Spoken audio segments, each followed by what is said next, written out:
Hey, what's up guys, and welcome back to Musings with Maverick channel. I'm your host Maverick, and today we are going to be continuing our watch of the Saga of Tanya the Evil, episode 5.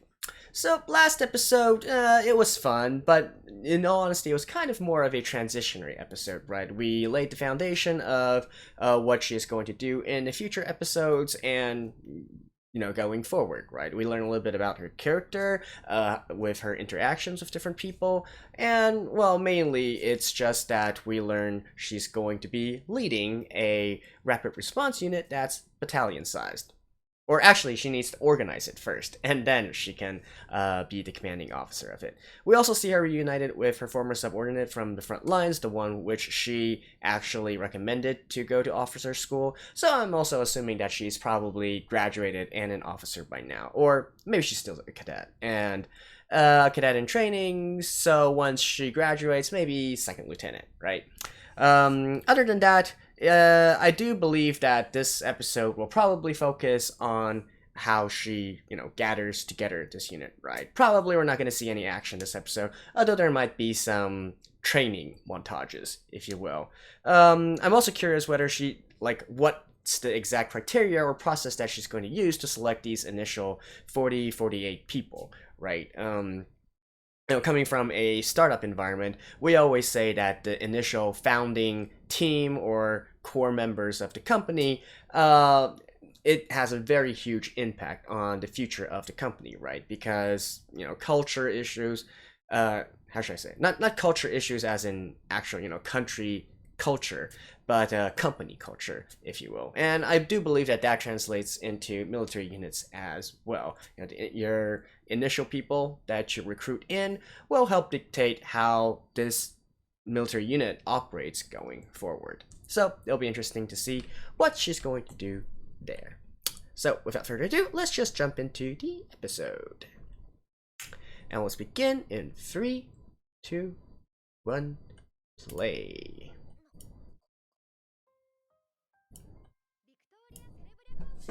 Okay, Victoria, and second lieutenant already.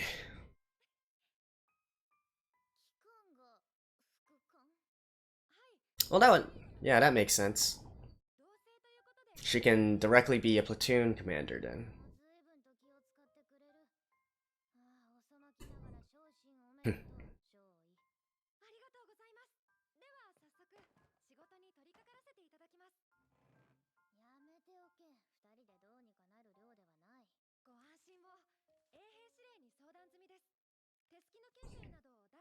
Oh, she's handling everything already.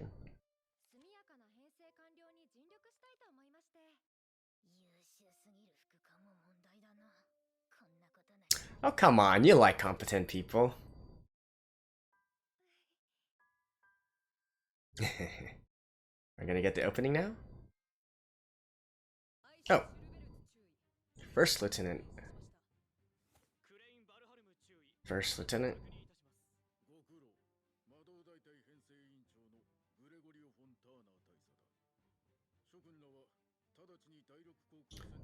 Sixth Air Squadron?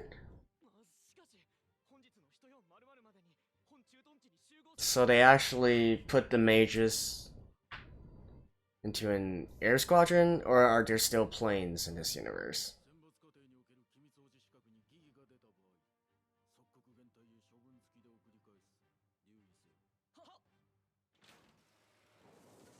Hmm? No, there are airplanes. What?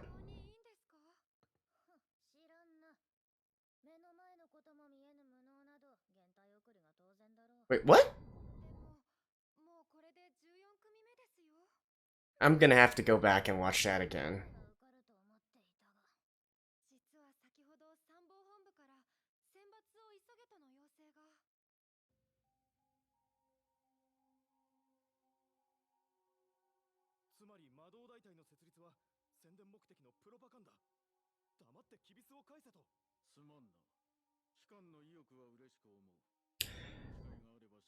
Oh, so they need to be determined enough to see through this?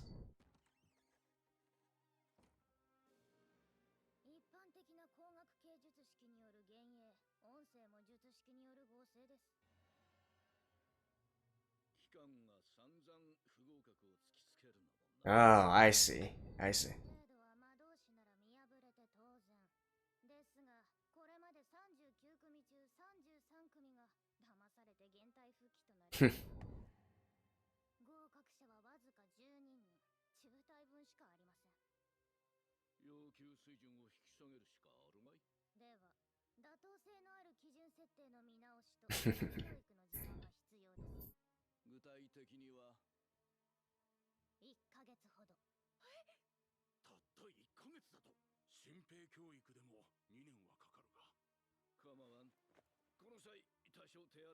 Oh.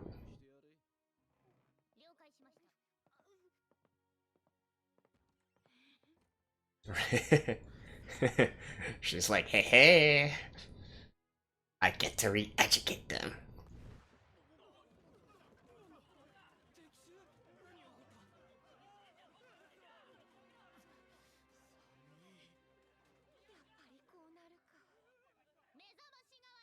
Oh.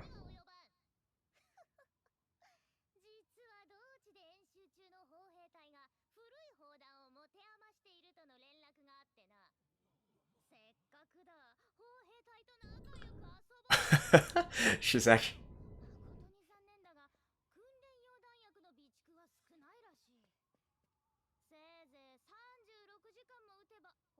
So they need to survive for 36 hours?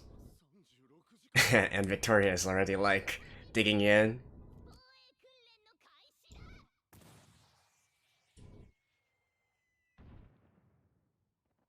You guys better get moving.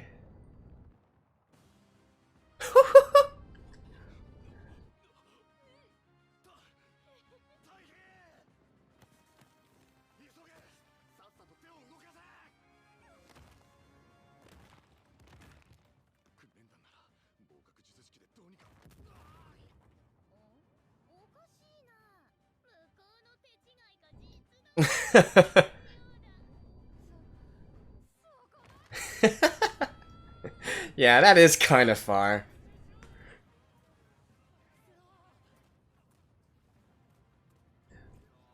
But I here I think it's a little bit too far. You shouldn't be killing off your talented soldiers. I mean, it's okay. I like the shock training aspect of it, but using real ammo,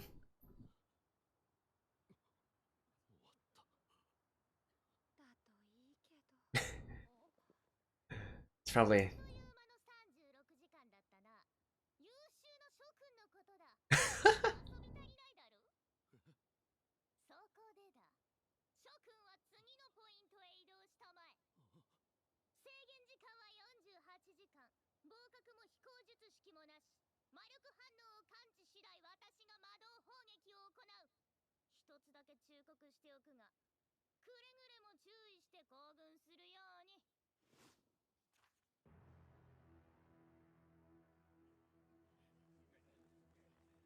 All right.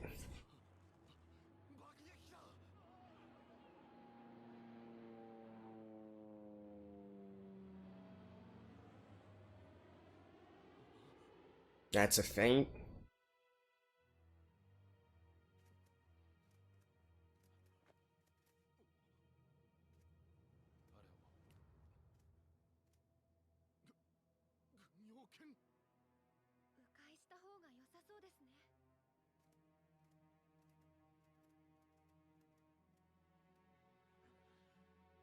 Dang.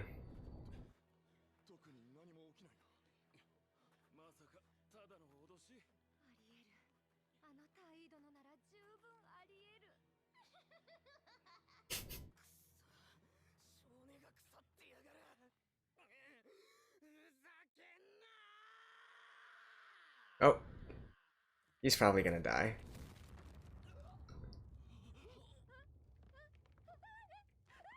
Avalanche.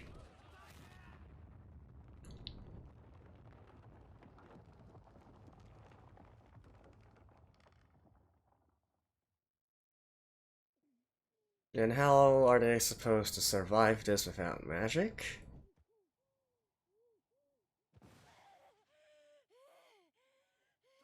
It's actually not... I guess it wasn't that deep.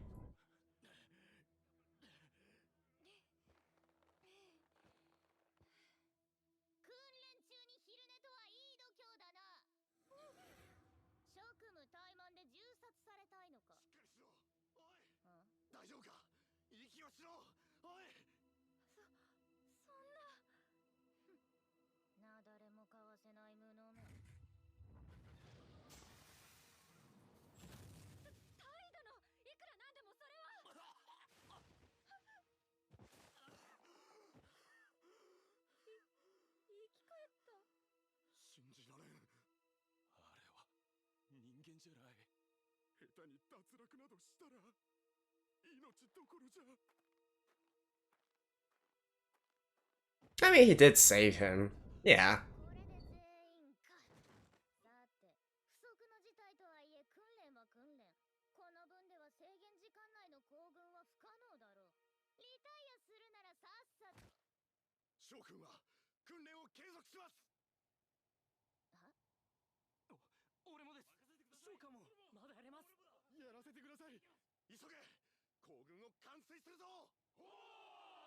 Oh, nice. They're all fired up and such. Huh.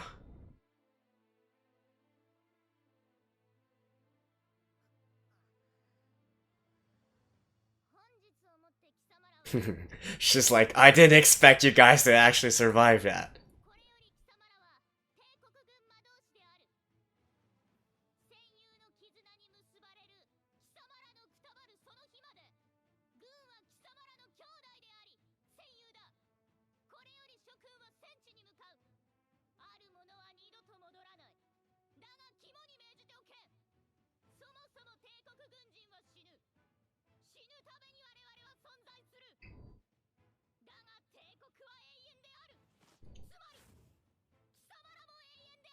Dang.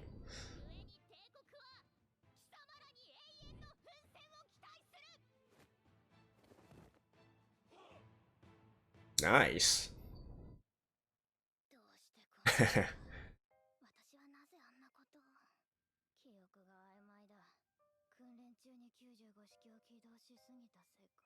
What?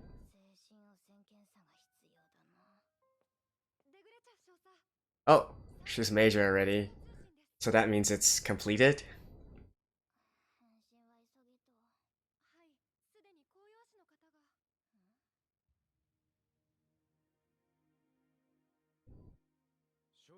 Oh. It's this guy.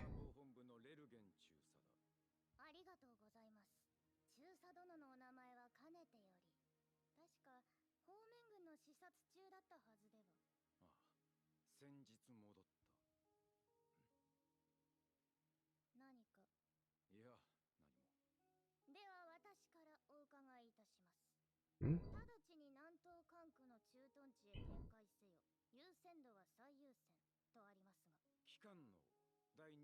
"203rd Aerial Mage Battalion."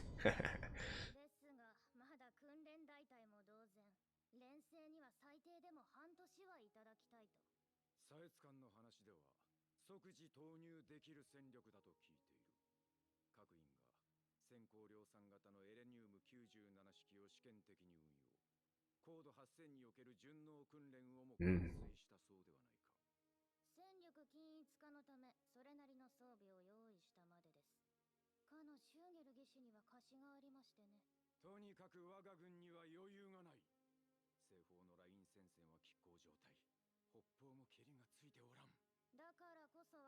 Yeah, she's going to southwest. I mean, southeast.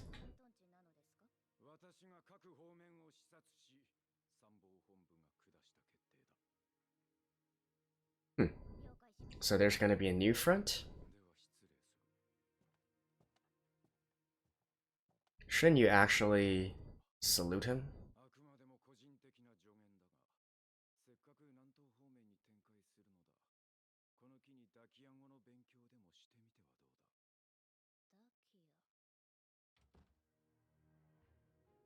That was kind of weird.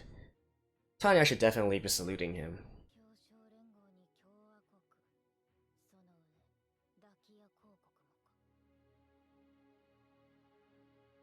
Oh, what is that? I kind of forgot. Is that Austria-Hungary? Hmm.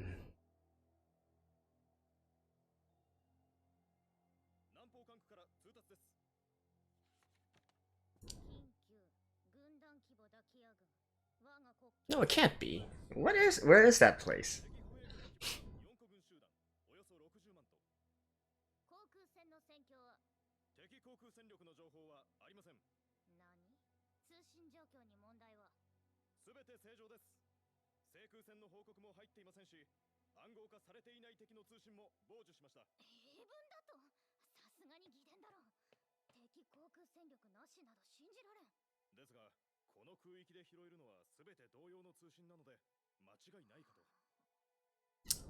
It's a trap.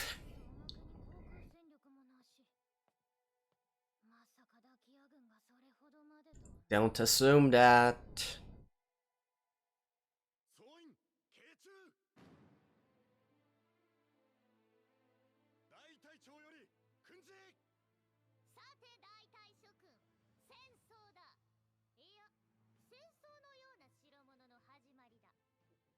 Hmm? Yeah.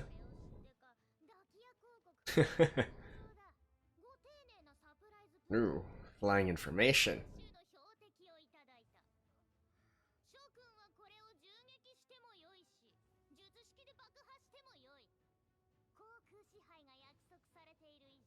Okay. Hmm. The company commanders are first lieutenants. That's a little weird.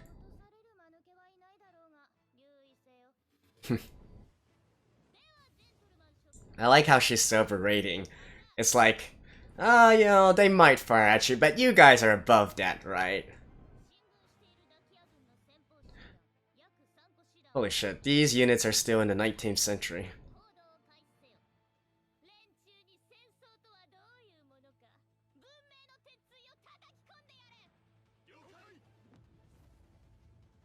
Oh.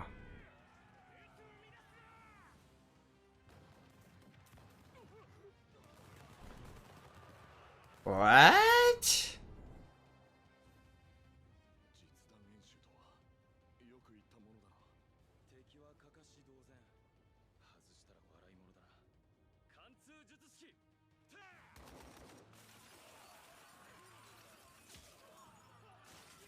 Yeah. They're like 30 years behind. Oh, they're surrendering already.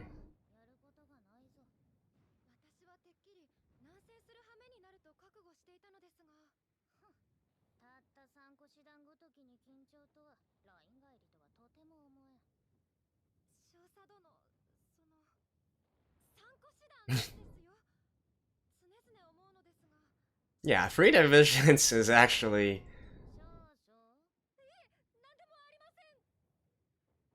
a battalion?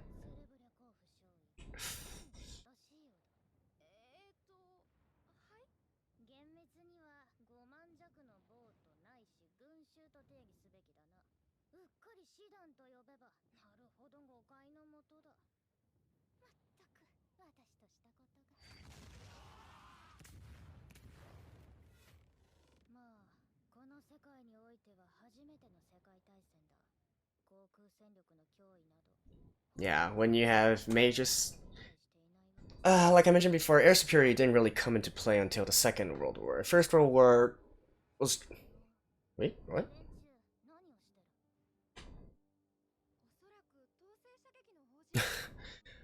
Line? Yeah. It's like 30, 40 years behind.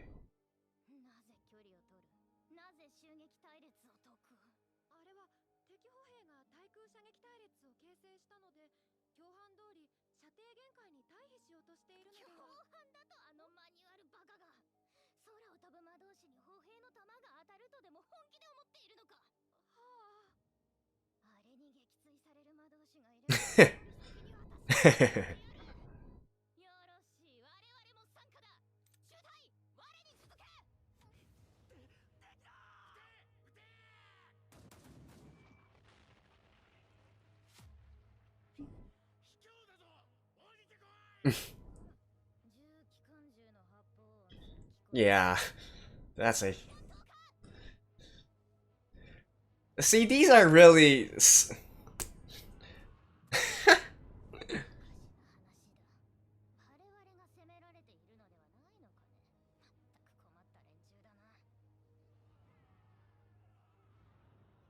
I guess they're a bit manipulated into invading, probably.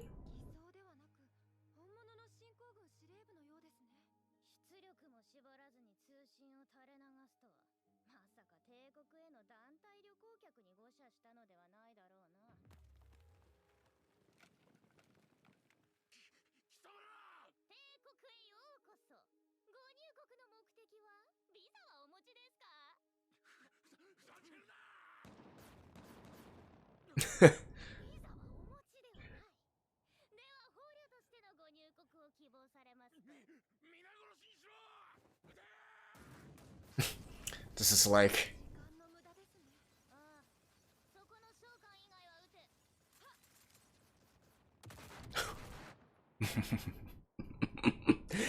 Power overwhelming.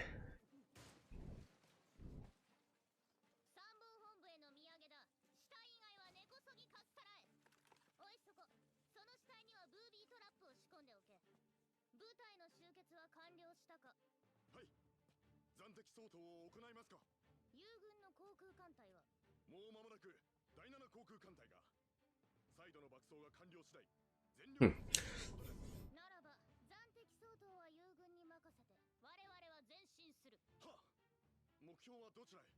Counterattack.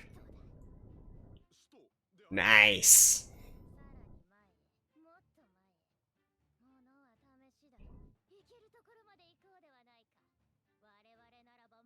Ah, this is fun.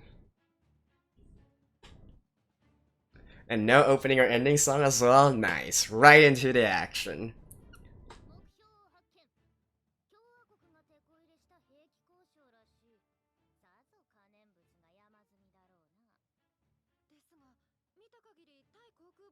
Oh, what is...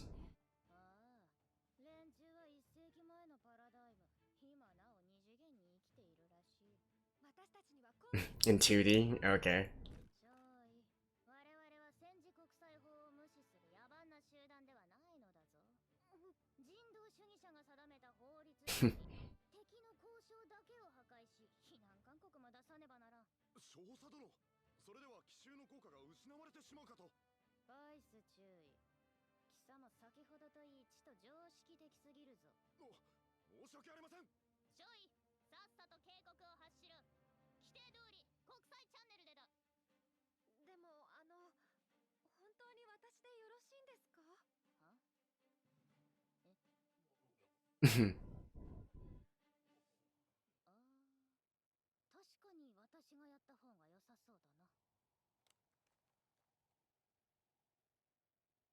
Hmm?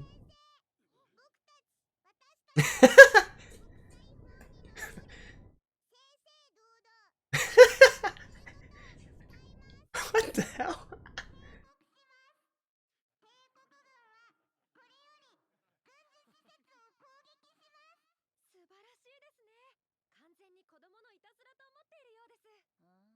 Uh.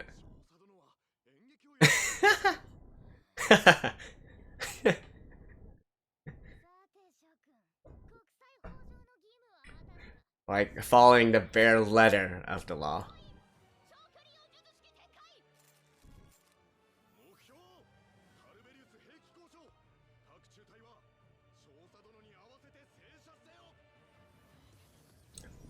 Hey.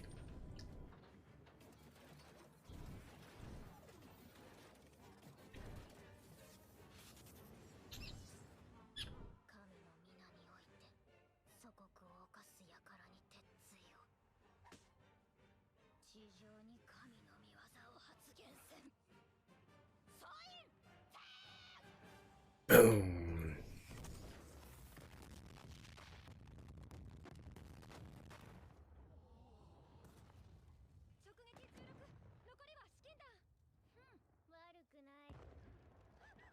Oh, there it goes. See the fireworks. Tamaya. It's what Japanese say when they see fireworks.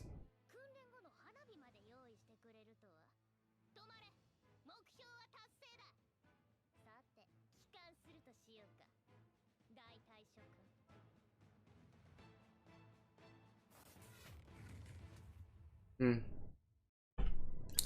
And there we go. That was a fun episode. I didn't actually expect the pacing to be this quick, but I do appreciate it. You know, they cut out a lot of the fluff. I'm assuming that they actually cut out a lot of stuff because, actually, you know, if I'm honest, I'm actually quite curious about the entire training process as well as how the soldiers view Tanya. But I guess for the purposes of, you know, keeping things interesting, they just either cut out that part or something and then advance to the actual action, right? So if that is the case, do let me know if there's anything significant that's missed in relation to, I guess, Tanya's character, if you will. So anyways, let's just go down through the list, right? So first of all, the selection process. Now, I think this selection process is more made by Tanya to sort of use it as a way of delaying the inevitable, you know, completion of the recruiting process. Because although you could say that, yeah, it kind of makes sense that she wants to know the aptitude of the mages towards magic for this initial selection, it's not like they're training to be spies or secret agents, right? I don't think this kind of test is the best measure of whether a person is suitable to be within this mage unit. So I think that's obviously a, you know, just a smokescreen set by Tanya in order to actually gain what she wants, which is to try to scare them into all disappearing and not joining the actual battalion, right? Which brings me to the training part. So initially, especially with the part where, you know, Tanya called all the artillery to rain down upon the soldiers, that was the first time where I kind of thought, maybe this is kind of morally questionable. You know, with it is a situation where someone could easily die, right? Especially since she also makes live ammo in there as well. But actually, after the episode, I thought about it a little bit more, and by all means, by all accounts, what we've seen so far, these people are able to withstand an artillery shell, a direct hit from an artillery shell. So because they have shields, they are able to survive a hit. So maybe this is still within a barely reasonable means, right? I don't think it's actually in Tanya's interest to kill off the recruits, right? Because I don't think that's what she goes for at all. First of all, that's a waste of resources, that's a waste of manpower, and second of all, that puts her in a negative light as well. So I think that considering that these people actually can withstand artillery shells, I'm inclined to actually believe it's still within reason, right? And if that's the case, well, this kind of training is, I mean, it is sort of a special forces unit, right? You can't expect normal training methods for this. So I would say, on that part, I still give her a pass. It's obviously to get them acquainted, try to exhaust them as much as possible, get them acquainted with the battlefield and whatnot. So, I think we can give some leeway on that.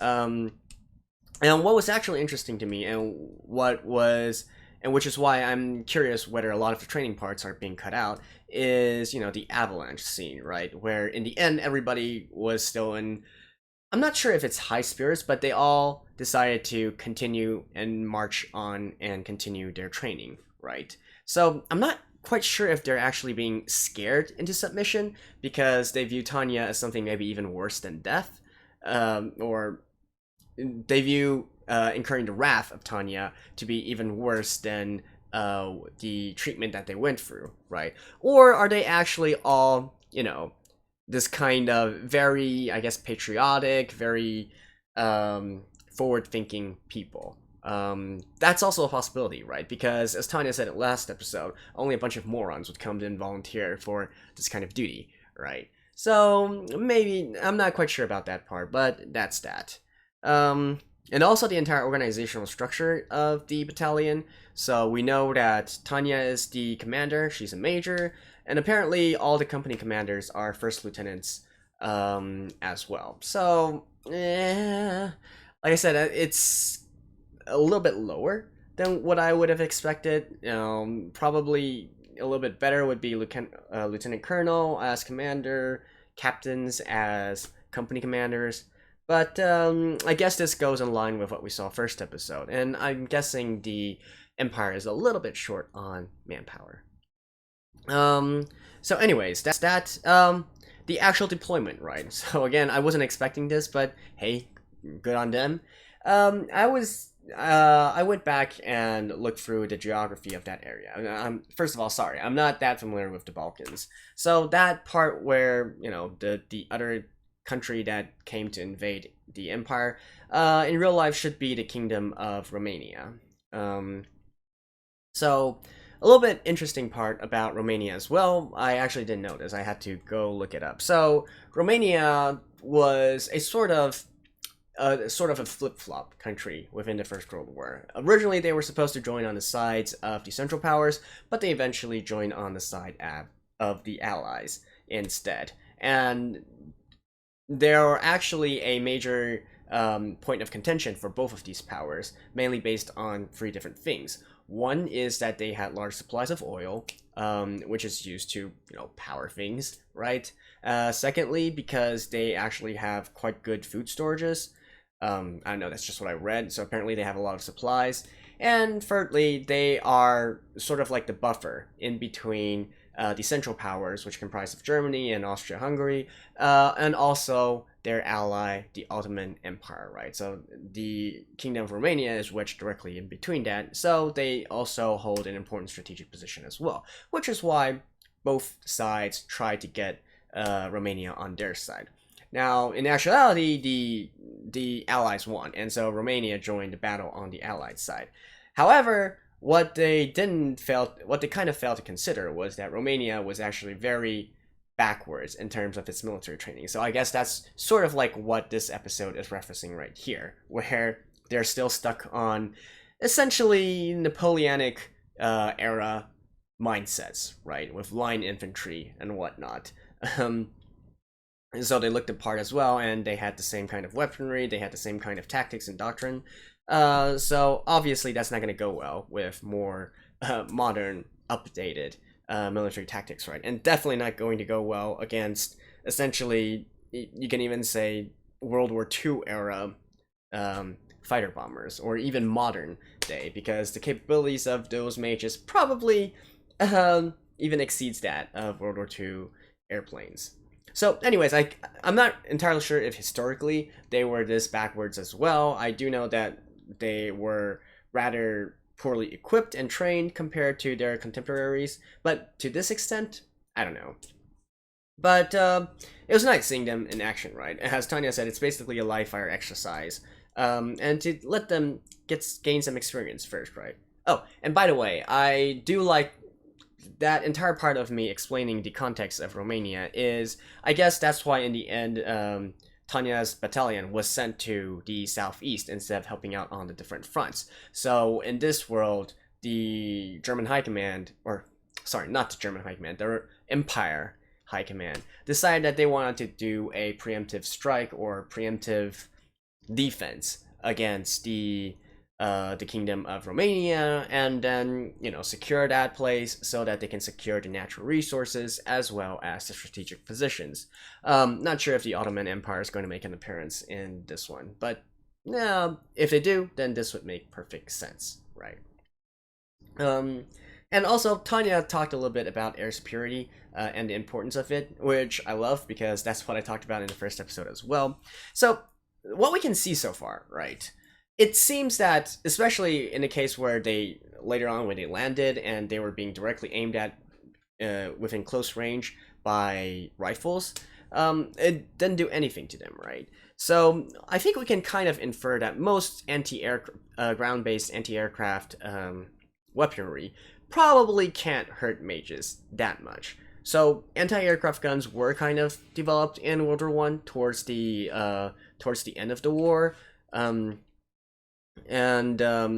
it's not just like a machine gun and whatnot. Mostly they use flak and sharpenel.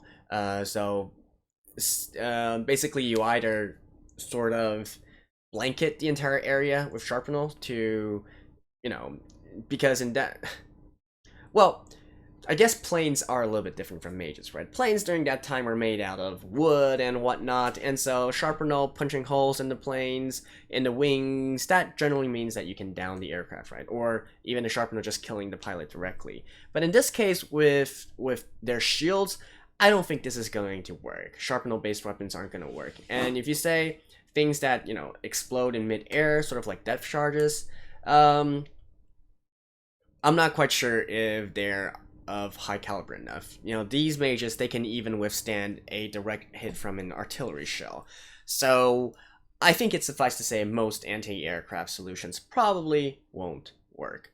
So that leaves only one solution, right? And that is to have anti-air mages as well, right? Mages on your side to use in the anti-air role. So mage on mage battle. So I'm actually thinking that probably in the next few episodes or sometime before this series ends, we're probably going to be seeing some dogfighting between the different mages, because that appears to be the only way that they can gain air superiority. And air superiority is important, right? Although it didn't really manifest within the First World War, it was of utmost importance during the Second World War and continuing on to nowadays, because you control the skies, you control a lot of things, basically. I'm not gonna go through it again. If you guys are interested, I already talked about it in the first episode.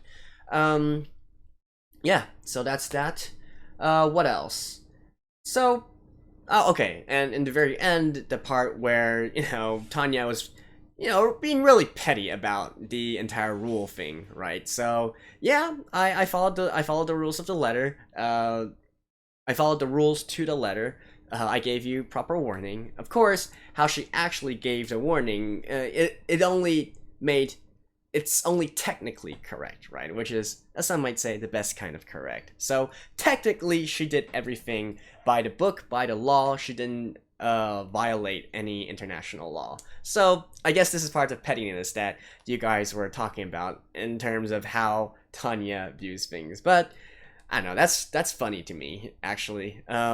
And besides, right, she actually, I don't know, I feel like this is a kind of principle that I can respect. All the other guys were like, screw the law, let's just do a surprise attack. But no, Tanya was like, no, let's do this properly, right? So actually, in this kind of case, you might even see that she's less evil than her troops, right? So that was kind of fun. So yeah, so what's going to happen now, right? I assume that probably next episode, they're just going to take over this capital and force the surrender of this kingdom. Maybe it'll serve as a warning to all the other Balkan states as well, or those who are remaining neutral. Hey, don't get any funny ideas, don't join the Allies, or we're going to be next, right? And it seems that, especially for these countries who have no mages at all, they are basically powerless against the Empire. Which actually also brings up a question. Well, how come they have mages? Like, you think about it, mages are an innate thing, right? It's just humans that are born with this kind of magical power. I guess they don't have the research to develop the different mediums in which they can utilize the magical power. I don't know, but yeah, so basically get rid of the Southeastern Front, and probably next up they're going to go back and go to either the North or directly in conflict with the Republic. I'm guessing probably the conflict with the Republic will be saved a little bit later, right? They might want to get rid of the easy ones first, before eventually getting into this huge battle. So anyways, that's been that for this episode. Again, not I guess there wasn't that much to analyze or predict about this episode, especially since we just see the manifestation of a lot of things we already talked about. So yeah, great episode again, and I'll see you guys in the next one. I think right now my schedule has pretty much been settled, so I will be uploading about 2 episodes per week of this series. So hopefully I'll be done with this by the end of May. So until next time, I'll see you guys. Bye bye.